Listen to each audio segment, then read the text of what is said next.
Gimana mutakin itu? Terus Allah cerita, ya. Allah cerita beberapa karakteristik orang mutakin, gitu ya. Nanti di 134 karakteristiknya, 135 ini juga karakteristiknya, ya, sampai nanti 136, ya.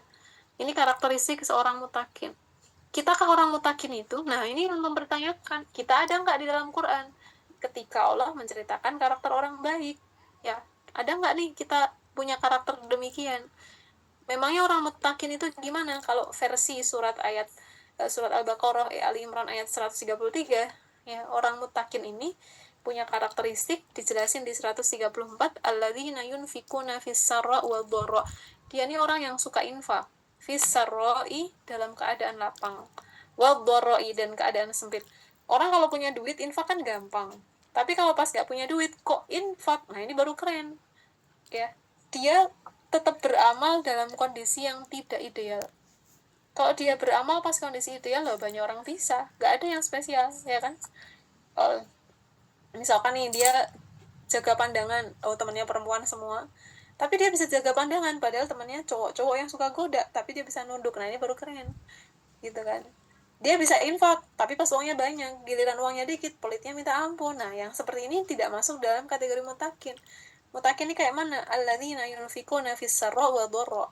Ya, orang yang kemudian bisa berinfak dalam keadaan lapang dan sempit. Ini kalau aspeknya adalah harta.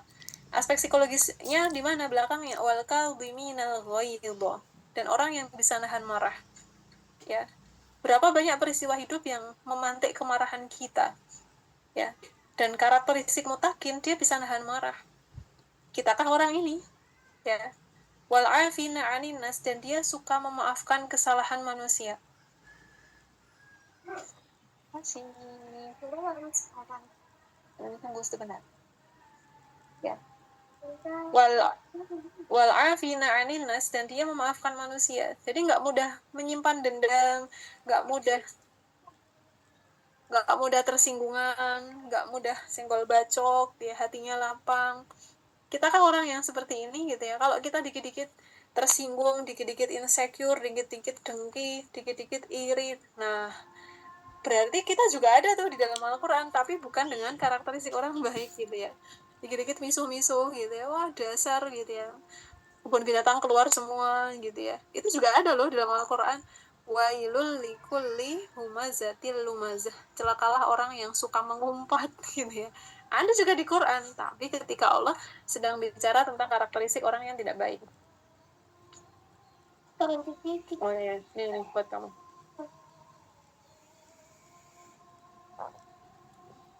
Sehingga hal-hal seperti ini teman-teman yang dirahmati oleh Allah, untuk ngecek ya, saya bisa menjemput keterangan dengan Quran kalau saya paham konsep-konsepnya, karena saya mencoba untuk ada di dalam Quran. Mungkin nama kita nggak ada, tapi karakteristik kita mirip seperti yang diceritakan oleh Allah di dalam Al-Quran. Kami sering menggunakan ayat ini untuk terapi pada orang-orang yang memiliki trauma masa lalu. Ya, keinget orangnya ketrigger marah, ya, masih menyimpan dendam, sulit melakukan mekanisme forgiveness, sulit memaafkan, ya kan? Susah berbuat baik sama orang yang telah menyakiti. Banyak banget kasus-kasus psikologi yang modelnya kayak gini, teman-teman. Dan salah satu treatmentnya untuk menjemput hidup yang tenang, ya kenapa? Kalau ketemu sama sumber stresnya, misalkan nih pernah mendapat perlakuan yang tidak menyenangkan, misalkan kayak luka pengasuhan gitu ya, sama orang tuanya sendiri. Lihat wajah orang tua tuh gejolak jiwanya tuh luar biasa negatif gitu ya, benci ya apa. Ada orang yang memang diuji dengan orang tua yang mungkin mewujud sebagai ujian hidup gitu ya, mungkin pernah dipukul, mungkin pernah dibentak, mungkin pernah apa dan sebagainya. Tidak dipungkiri ada orang-orang yang ujian hidupnya itu justru dari orang tuanya sendiri.